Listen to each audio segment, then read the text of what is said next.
that the main our problem of this samsara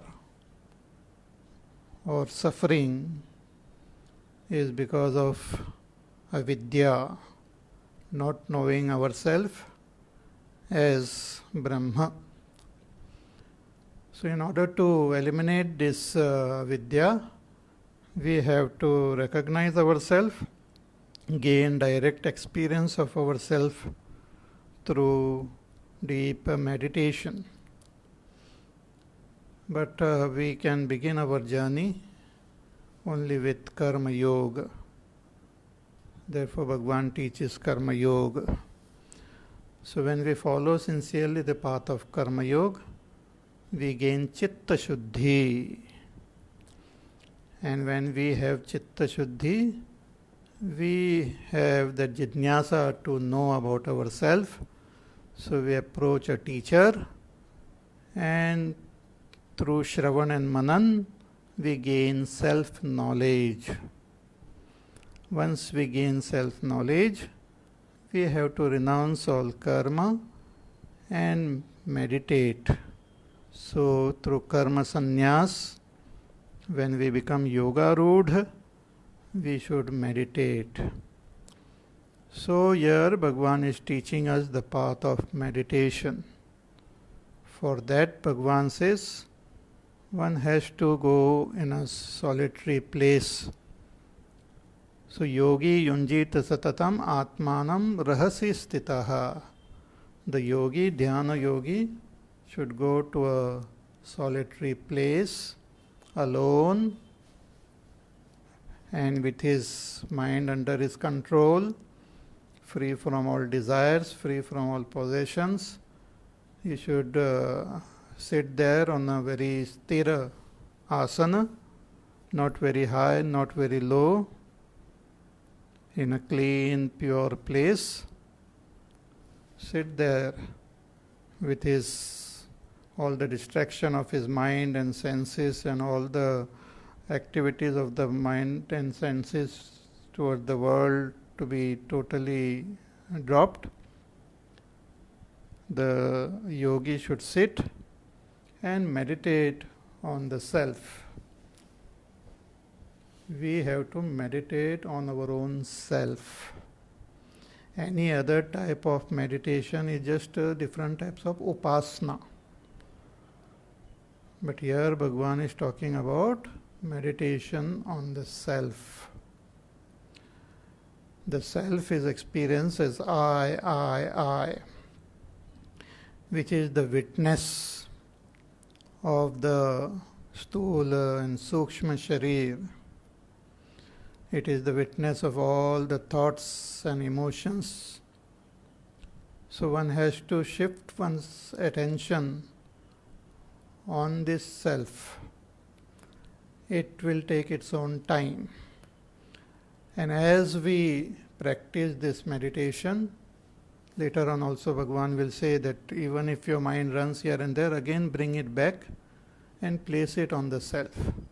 Yato yato nischarati manaschanchalam astiram tatastato niyam tada atmani eva vasham nayet.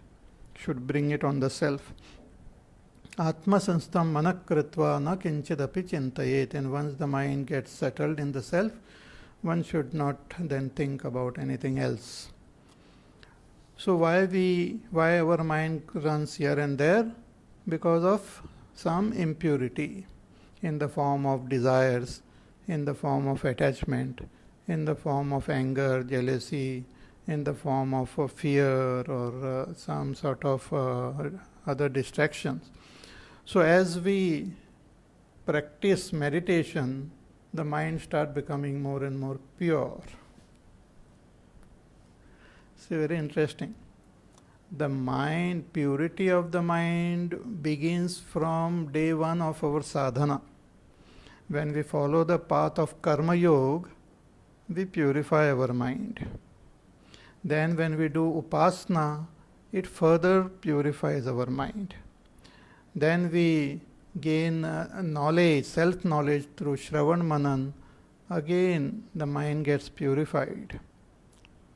When we renounce all karmas, mind becomes more pure. But when we meditate, the mind becomes absolutely pure. And when the mind becomes absolutely pure, then there are no distractions. Then the dhyana yogi gains abidance in the self. In the 4th chapter also we have seen, Bhagavan says that lot of people gaining that purity, puta mad bhavam agataha, they have attained my nature. So here also in the 12th verse Bhagavan says, dhyana yogi does meditation for atma vishuddhaye. Upavishyasane yunjat yogam atma vishuddhaye. Atma vishuddhaye means chitta vishuddhaye, means antakaran, for antakaran shuddhi. Means as we meditate, because we are one with ourselves, we are one with that Brahma. Meditation doesn't give us our oneness, but we don't realize it because of the distraction of the mind. And the distraction of the mind itself are the impurities. So as we meditate, all the distractions and all the impurities become less and less and ultimately just disappear, get dissolved. Therefore Bhagavan says, after placing the asana properly and sitting there, one has to focus one attention on the self, restrain all other all other activities of the senses, the mind, etc., and should meditate on the self, atma vishuddhaye, to purify the antakaran further. Because when the antakaran becomes absolutely pure, then the person gains abidance in his own self. As I had mentioned about Patanjali Yoga Sutra also, that when the chitta becomes absolutely niruddha, then the drashta gain abidance in himself. Yogas chitta vritti nirodha tada drashtuhu swarupe avasthanam. See, just like that, I gave example of that balloon. So balloon is filled with some gas and it rises up in the sky. So as the balloon rises, the pressure of that air and all is very less there. So the inner air, it starts expanding, and the balloon also starts expanding. As balloon expand, the layer of that balloon becomes thinner and thinner. The layer itself is separating the inner gas from the outer gas. The inner atmosphere is separated from the outer. The inner is like the Atma and the outer Paramatma. They are separated by this thin layer as though. So as the balloon rises, that layer becomes thinner and thinner, and ultimately it bursts, and the gas within and outside becomes one. Similarly, our impurities of our mind make us feel that I am different, Ishvara is different. So as we meditate, the impurities become less and less and less and less, and ultimately it just drops off. And in that pure sattvic mind, we come to understand, we gain that abidance in our own self, we come to understand our oneness with that Paramatma. Therefore Bhagavan says, one should practice this dhyana yoga. Because what can be cleaned by our mind, the impurities of the mind, as I said, can be cleaned by karma yoga, but karma yoga is like water only. Then upasana is like some detergent which is further cleans. But jnana also cleans. There is no greater cleaner than jnana. But then dhyana cleans further. So, as we meditate, our mind start becoming more and more and more clean. And once it becomes absolutely clean, we gain abidance in our own self. Then there is no restriction. Then there are no obstacles. Then there is nothing preventing me from gaining that abidance in myself.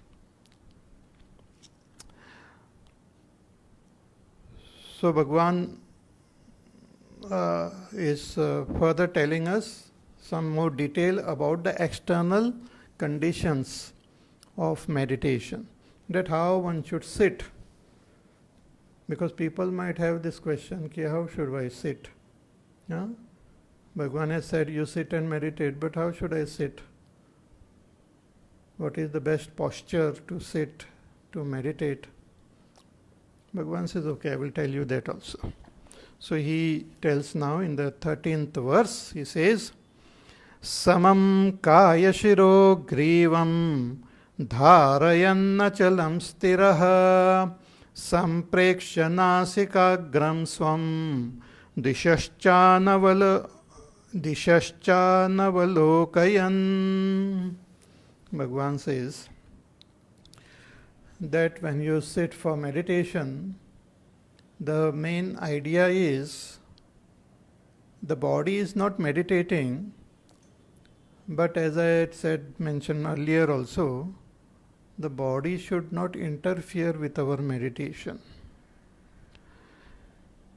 So it is found, our Shastras say, that if the body is kept straight, means the vertical, this column, if it is kept absolutely vertical and steady, then it helps to keep the body also straight, and it helps to focus our attention on our own self.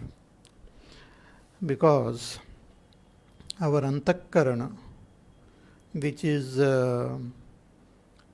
keeps on thinking about various things, and because of that our attention keep on shifting.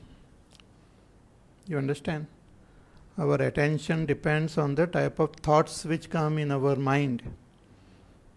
If I think of self, the attention will be on the self. But if I think of the world, the attention will go on the world. If my thinking of self is very clear, then the attention on the self will be very clear. If my understanding of the self is vague, then the attention on the self will be vague. So, the thoughts of our mind and intellect and our understanding plays an important role while focusing our attention on the self. Now this mind, where does it exist? It is not existing in our brain. The mind, antakarana, exists in our pranas. The pranas are holding the mind and intellect and all this antakarana, and in fact the entire Sukshma Sharir is held by our pranas. And the pranas, they move in the various nadis in our body. There are many nadis. Just like we have what you call the blood vessels and capillaries and all, where blood moves. Similarly, there is a complete structure, there is complete passage for the pranas to move. As you know, prana, apan, vyan, udan, saman, they move in different direction. The pranas are there on top, the apana below, then in between samana is there, and the vyana moves all over. Udana also moves in our upper part of our head and all. So, all these pranas, they have their own channels through which they move. Those channels are called nadis. So many nadis are there. Some 72,000 or something nadis are there. But there are some main nadis. The one central nadi is called Sushumna nadi. And around that central nadi, there are two nadis which are called Ida and Pingala. So that Sushumna nadi is the main nadi, very subtle, And when through our focus, through our concentration, when we meditate, then the mind start moving in that nadi. Means it becomes absolutely subtle and start utilizing that passage. See, just like in Delhi, we have so many roads, but we have our Rashtrapati staying in Delhi, and there is one beautiful road which goes all the way to the Rashtrapati Bhavan, the Rajpath. Very beautiful, very nice road which goes all the way to Rashtrapati Bhavan. That road is also used for all our parade, Republic Day parade and all. So, that road which goes directly from India Gate, if you start, then if you just go straight, you will reach the Rashtrapati Bhavan on that road. Similarly, and it is a very prestigious road, and during that parade and during that Republic Day parade, nobody is allowed to loiter on that road. Only when the Rashtrapati is coming, so his vehicle then moves on that road. Similarly, lots of roads are there within our system which are called nadis, through which the pranas move. For every function which is happening in the body, the mind, the senses, the movement of the pranas are responsible for them. But when we are meditating, we restrain all the extra movement. The minimum movement which is required to maintain the body is going on, but all other movement to make the indriyas function, to make the antakarana function, and all are restrained. And when one can reach that subtle stage of meditation, then one can, that our antakarana actually starts then using that even that subtle nadi, the Rajpath, the Sushumna nadi, which is parallel to our backbone. So when it is kept straight, when the neck, when the head, our neck and our back are kept straight, because that energy is there, our Kundalini energy and all that energy is there in the base chakra, the Mooladhara chakra, and when we meditate, then it rises, means it helps the antakarana to become more and more subtle and to meditate on that Brahma. Our concentration, our focus becomes absolutely perfect. Sui ki nok ki tarah. See, just like we have this light.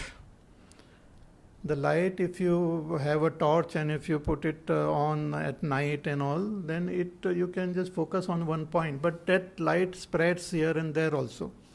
But there are those other lights. What are they called? The red light. क्या बोलते हैं उसको? It's a polarized light. It has got a one point focus like. If you can just direct it at one point, you can just focus it on one point. It can be focused on the far away point also. From here they can focus it on the moon also. So it goes straight in one frequency without moving here and there.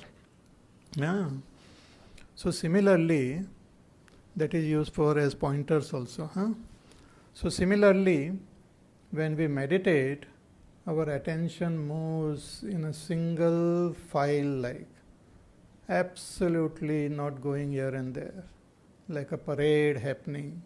When you see on the Republic Day parade, the army, when they move, they march, It looks so beautiful. They will march in straight line, not getting distracted here and there. They will not keep on doing sightseeing or taking selfies or looking at their friends and waving or something like that, but their whole attention is on that march, and they will keep on marching.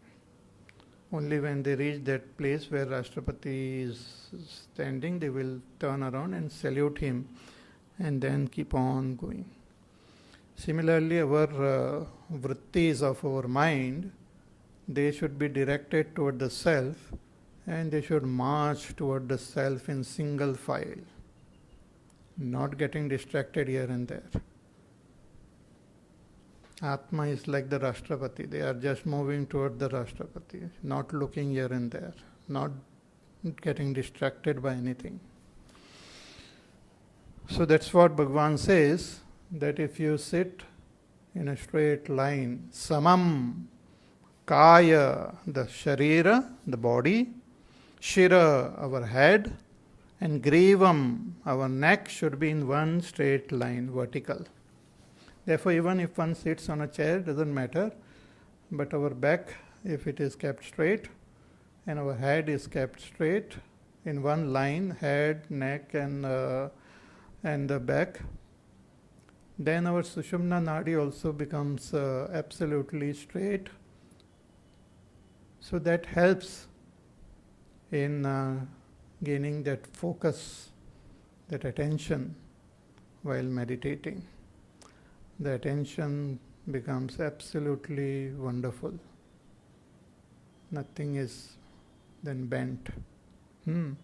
So samam kaya shirogrivam dharayan achalam stiraha. Bhagavan says, maintain the body stira and achala. Stira means steady at one place. Achala means not even shaking. Sometimes one is at one place but keep on little vibration or little wavering is there. Bhagavan says no. Try to keep your body as still as possible. Because as the body becomes still, the Sushumna Nadi also become straight and perfect. The pranas also start moving through that very smoothly, and the attention of the mind get focused on the self without any distraction.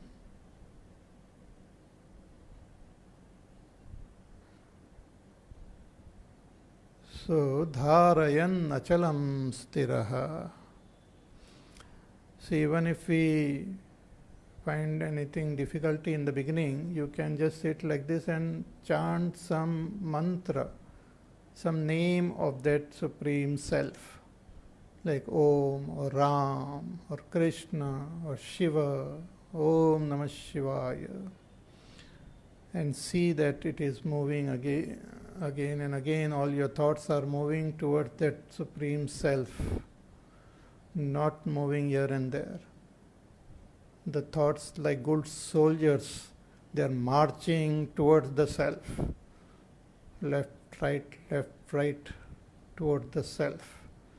Not getting distracted by anything.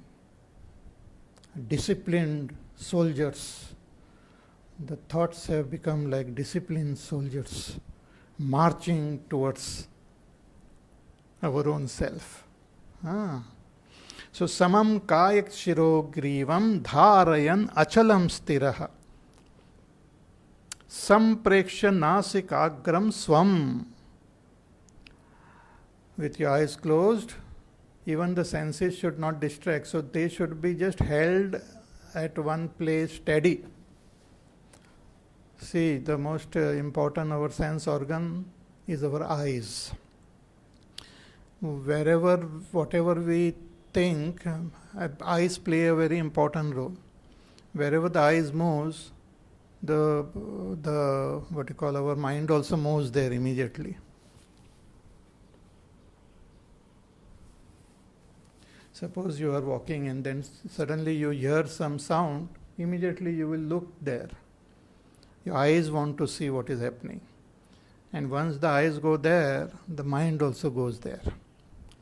So eyes play a very important role in shifting our attention. Therefore, in schools, in colleges and all, the teacher keeps, when giving lectures, she keeps telling, hey, look at me, I am talking to you. Pay attention, mere paas dekho. Some children, they look here and there, up and down, and then it's difficult to pay attention. You have to look at your teacher. Then it becomes easy. Because whatever you see, the attention goes there, the mind goes there, and we can focus properly. So then what to do with our eyes? Where should I look? Because Atma is doesn't have a form, doesn't have a color. So Bhagavan says you just look at one point, but don't look there, but just make the eyes steady, just like we had seen before also in the 5th chapter. Bhagavan had said that you focus your attention of your eyes in between the eyebrows. But the idea is not exactly the point. His idea is to keep the eyes just steady there. So here Bhagavan is giving another point. He says, as though looking at the tip of your nose. Means wherever comfortable, not with your eyes open, don't stare at your nose, but with your eyes closed, as though the eyes should be made steady inside, within, either at the tip of the nose or in between the eyebrows also, or sometimes even between the eyebrows they are also called tip, because from there only the nose starts. So the starting point of the nose also can be called tip. But generally this point they call it a tip. So wherever, either with your eyes closed, as though looking at one point, as though looking at the tip of your nose, or as though looking at the in between the eyebrows. But the idea is not to look, but to keep the eyes steady there.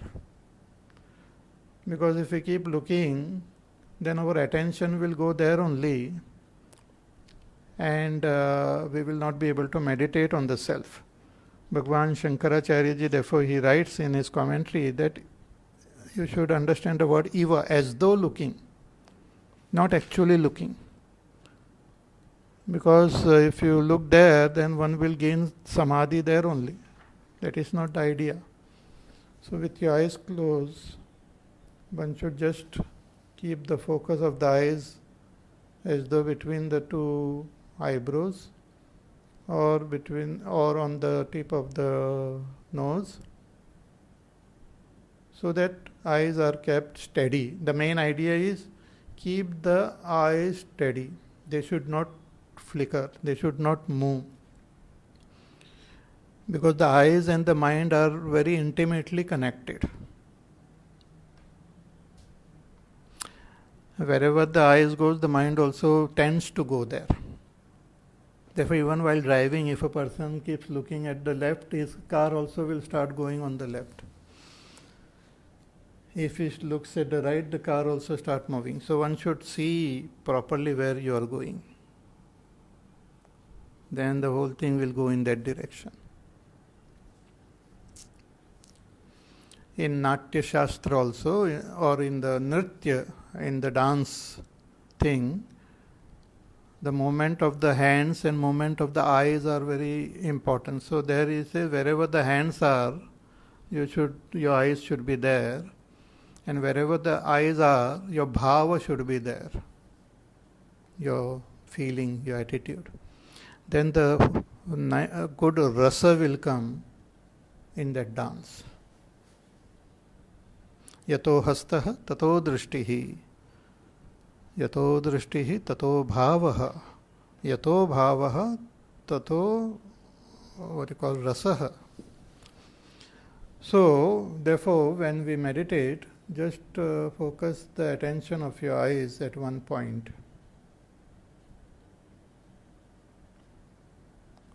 Sampreksha nasikagram swam, as though looking at your nose, not somebody else's nose, as though with your eyes closed, looking at the tip of your nose. What is the idea? The idea is not to look here and there. Dishascha anavalokayan. Bhagavan says, don't look here and there. That the one should not get distracted, should not look at different places, but should keep the eyes steady at one place. See, just like when we look into the mirror, you will never see the movement of your eyes. It is always steady. Even if you look somewhere else, you will not see the eyes. And whenever you are looking at the eyes, you will see them staring at you. So the eyes should be kept steady from within, and the body should be kept absolutely still and straight. So samam kaya shiro grivam dharayan nachalam stiraha sampreksha nasikagram swam dishascha anavalokayan. These are all outer conditions. With all these conditions, we have to focus our attention on our own self. That is the meditation. Focusing our attention on our own self, inner self. So after all these outer conditions are given, now in the next verse, very important, Bhagavan gives us the inner conditions. The inner conditions which will help us to go deeper into meditation. So verse number 14. Prashantatma vigatabhihi brahmachari vrate stitaha manas sayyamya macchittaha yukta asita matparaha. Bhagavan says, Prashantatma. This one condition. Prashantatma vigatabhihi brahmachari vrate stitaha manas sayyamya macchittaha yukta asita matparaha. Again, some 7 things are mentioned here. Bhagavan says that the yogi who has been practicing this meditation, and as he meditates, his mind starts becoming more and more peaceful. So, prashanta atma, prakarshena shanta atma, antakaranam yasya sa ayam prashanta atma. One whose antakarana has become absolutely shanta. Shanta means no distraction. No distraction means no other desires. No other desire means absolutely at ease in the present moment, in the present place, in the present body, absolutely at ease. कहीं पर जाना नहीं, कहीं पर आना नहीं. It's called Shanta. Who is Shanta? One in which there are no movement. So we move in space, we move in time, we move in object, and that movement is caused by our desires. So a person has become free of all desires. So the antakarana has become absolutely peaceful. Prashanta Atma. This is one condition which we acquire when we practice meditation, the initial stage of meditation, where we focus our attention on ourself. As we focus attention on the self, the mind starts becoming more and more pure, and as the mind becomes pure, it becomes more and more peaceful and happy. So, Prashanta Atma, Vigata Bhihi, then drop all the fears from the heart. The person has become free of all fears. Vigata bhihi. Because this is the final leap, wherein we have to realize ourself as that Brahma. So all our limited sense of individuality, our ego will get dissolved here. Here is the point where the ego will get dissolved. So a person has greatest fear here. He doesn't want to dissolve the ego, doesn't want to become one with that Brahma, doesn't want to give up his separate identity. Sometimes little children, they act in some drama. So in order to act in that drama, they are made to wear some dress. So this child is made a king in the drama. So he is wearing a nice mukuta and big malas and all the heavy dress of a king. And he is on the stage and he is giving orders to his soldiers and to others. So that child enjoys the whole act. Then after the drama is over, he is told that, okay, now you remove all the dress. He says, no, I don't want to remove. He cries, he weeps, he holds on to his mukut and his dress and all. But the teacher says, Arey Baba, we have bought it on rent, we have to give it back. Wear your uniform and go home. He says, no, I want to wear this dress only, I don't want to give it up. So he cries, he weeps. Similarly, this ahankar is a dress which we are wearing from beginningless time. And we don't want to give it up. We say, no, I want to remain this individual as well as I want to know that Brahma. I want to remain foolish also and I want to know Brahma also. I want to maintain my individual personality also and I want to know that Brahma also. I want to be little also and I want to be infinite also. Bhagavan says, ऐसा नहीं होता है. You have to give up the little to recognize the infinite. So there is fear. There is a natural deep fear is there, which if we give up, then we will be able to surrender to ourselves.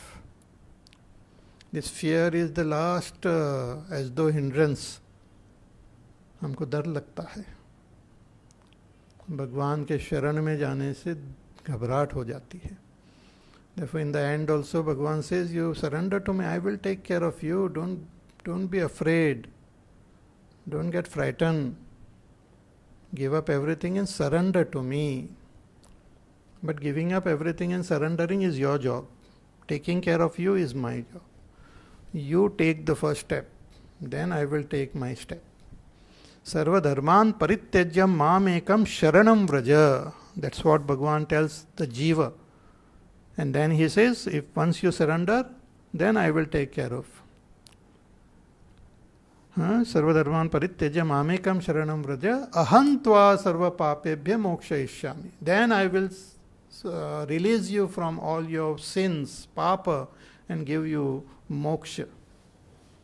But you have to surrender. I can't pull you. You surrender to me, then I will take care of you.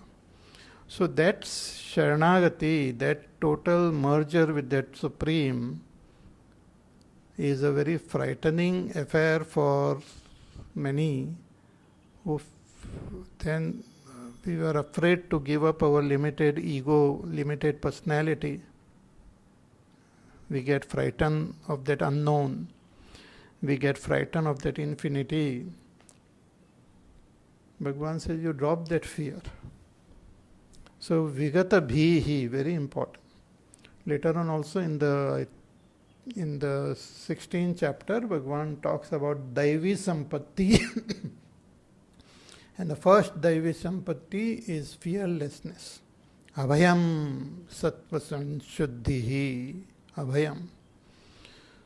So here also Bhagavan says, drop all fear.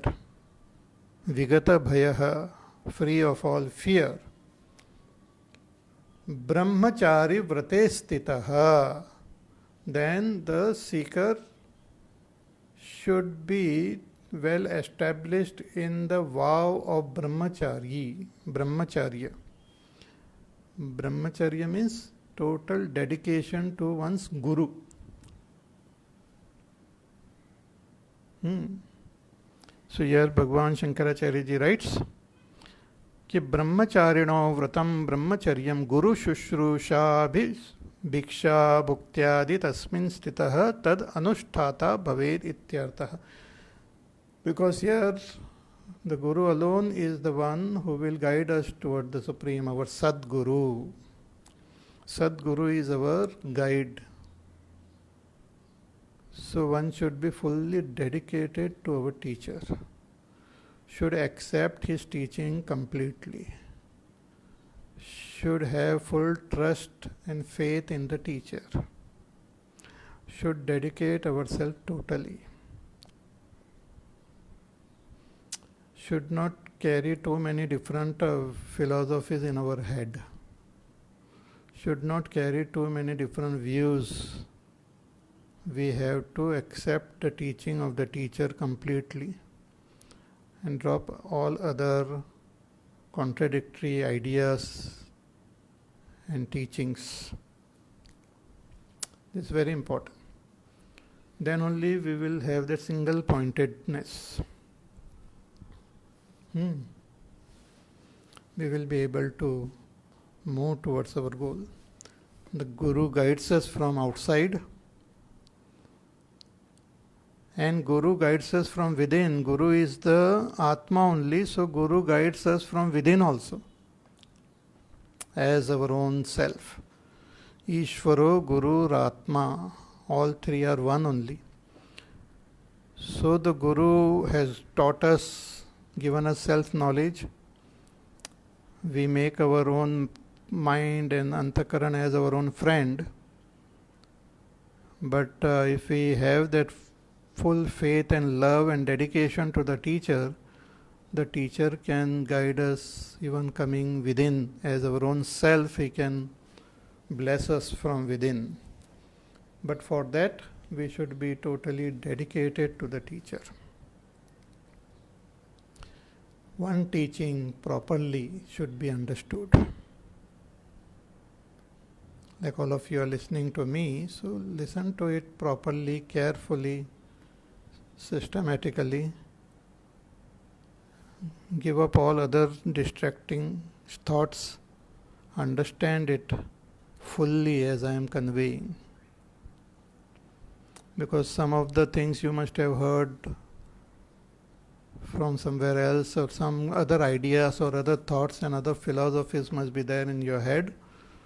If they are not in tune with what I am saying, then drop them, listen carefully, and move. So when we are following the path shown by Bhagwan Krishna, we should have full faith in him, listen to him, and just move in that direction. So brahmachari vrate stitaha, one who is well established in that brahmachari vrata, it is called. So when I am not meditating, I am serving the teacher and living a simple life of taking minimum from the society as a bhiksha, and doing all our sadhana, and taking serving the teacher and all, and having that full faith, full trust in him, in his teaching. So that helps. That is very important. So prashantatma vigata bihi brahmachari vrate stitaha. These are all inner conditions. Then manas sanyamya. Then restrain your mind. Restrain your mind. Then what? You have already meditated and recognized your own self. Now the innermost is Matchittaha Yukta Asita Matparaha. Bhagavan says that place your attention now on me. Understand me as your own self. Consider me as your supreme goal, supreme destination. Matparaha. Consider me as supreme. Focus your attention on me. Means consider your own self as not different from me. Consider yourself as Paramatma. Consider that Atma as really Paramatma. Focus your attention on considering Atma as Paramatma. Consider that Paramatma as supreme, and I am one with that supreme. As I said before, that there are these two steps in meditation broadly. One is to recognize myself as I am, recognize that Atma, the Sakshi, what is later on Bhagavan calls him the Kshetrajna, the Purusha, the Kshetrajna. That is the first. Locate that self. And the second step is to understand that self as Paramatma. I am Atma Brahma. Aham Brahmasmi. Prajnanam Brahma. Tat Tvam Asi. So that oneness of that Paramatma and that Atma have to be recognized and should be one should focus one's attention on that.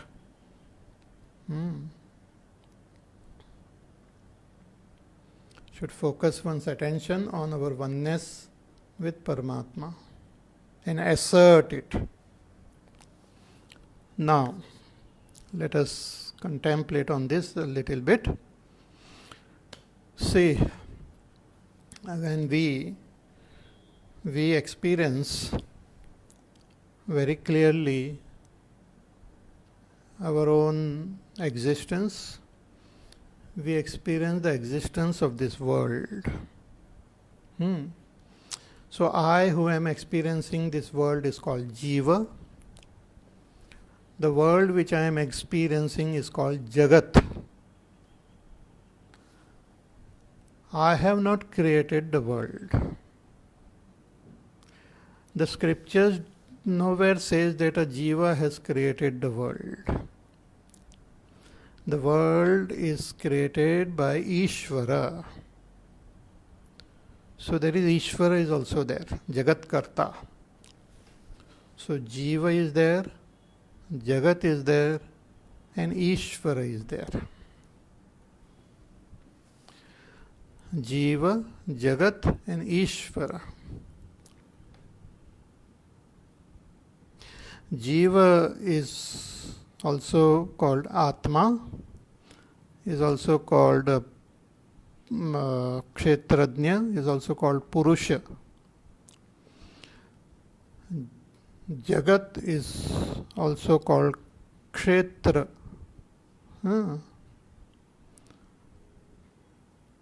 And that Ishvara is also called Paramatma, Brahma. I am telling you different name because when we hear different name, we should not get confused. Only three tattvas are being mentioned: Jiva, Jagat, and Ishvara. Three are there. Now, interesting is, we have to convert these three into one. We have to understand all three as one. Because the ultimate reality is one only. It's called Advaita. Ekameva advitiyam brahma neha nanasti kinchana. There is only one Brahma, there is nothing other than that. There is only one supreme reality, there is nothing other than that. But now I am experiencing three. I am experiencing myself. I am experiencing this world.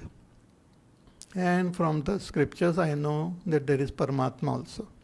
So three are there. So we have to reduce these three into one.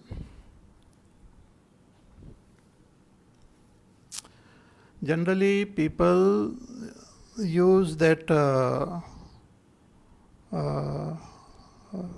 or misunderstood or wrongly they say that the world is mithya. So world is mithya, world is not there, world is zero, world is just an illusion. So all these things they say and they eliminate the world. So do reh gaye.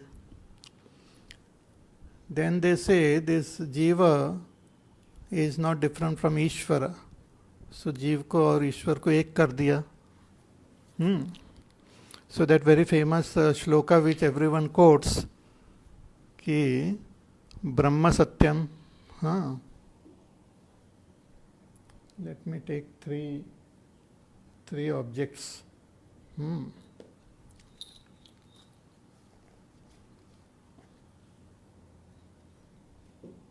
Or let me take these three.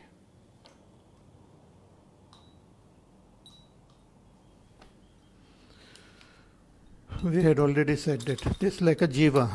Jiva है, जगत है, ईश्वर है. Three are there. So there are those who quote that shloka and say this jagat is mithya. So they remove that jagat. So Brahma Satyam, they say Brahma is Satyam and Jiva and Brahma are one. They show the oneness of Jiva and Brahma by eliminating the world. But you cannot eliminate the world. World is, if you say world is mithya, then you will have to say that how this mithya world is being seen. Because mithya, illusion, is a product of ignorance. If you say mithya is, world is mithya, then somebody must be ignorant. So either Ishvara must be ignorant or Jiva must be ignorant. So you say, no, Jiva is ignorant. And Jiva, because of ignorance, he is seeing the world. But that ignorance, through ignorance we can see something, we can misunderstand something, but we cannot create something. Ignorance is not something by which we can create. Through ignorance we can misunderstand. Through ignorance we cannot create anything. So this world is not created by our ignorance, but this world is created by the Shakti of this Brahma, which is called Maya. And this world is not different from that Brahma. So pay attention. The three things which I mentioned, what is required to do, and later on Bhagavan will do it, I will tell you. We have to understand this world as not different from Brahma. World को और ब्रह्म को एक करना चाहिए. And then understand that Jiva is also not different from that Brahma. So all three becomes one. We have to understand this world which we see is not different from that Paramatma. And we should understand that I am not different from that Paramatma. So I should understand my oneness with that Paramatma, including this world. If I exclude the world, then there will always be a question about what is this world, from where it has come, etc. All the scriptures, they say the world is expression of that Brahma. Later on, as I said, from the 7th chapter onwards, Bhagwan will start giving knowledge about himself. And when he start talking about himself, he will tell us from the 7th verse onwards, 7th chapter onwards till 12th chapter onwards, he will tell us that this world which you see is myself. It's not different from me. I am there in this world and everything is in me. So ये जो तीन चीज है, first is we have to understand this world is not different from Ishvara. And thereafter we should understand that I am not different from Ishvara. So that I, the Jiva, I, the Atma, is not different from Ishvara. And that world is not different from Ishvara. So that oneness one has to experience in the state of meditation. Therefore, this jump of understanding my oneness with Ishvara is a major jump, is a major realization, which needs lot of contemplation, understanding, and then total Sharanagati. So here Bhagwan is briefly mentioning it, but he will talk more about his oneness with that Jagat from the 7th chapter onwards. But here he says that after making the mind calm and peaceful, place your mind in me. Yukta asita mat paraha. Consider me as supreme. Understand your oneness with me. So once we understand our oneness with Bhagwan in the proper way, then we gain moksha. That is what Bhagwan now says in the next verse, which we will do tomorrow. कि युञ्जन्नेवं सदात्मानं योगी नियतमानसः शांतिम निर्वाण परमाम मत संस्थाम अधिगच्छति. One who understands one's oneness with that Paramatma gains that nirvana, that moksha, and gains that eternal peace of self-realization. So this point is very important. Tomorrow we'll contemplate more on that, but you can think at home. So I am there, world is there, Ishvara is there. This world is an expression of Ishvara. World is not different from Ishvara. And I am not different from Ishvara. So all three are one only. So more about this we will see in our class tomorrow. You contemplate. Don't get disturbed. If you have not understood, you will understand it slowly and steadily. Everything will become clear, because everything is made crystal clear by Bhagwan in all these chapters of Bhagavad Gita. They are absolutely clear and absolutely logical, rational, understandable. Okay? So with patience you listen, contemplate and understand.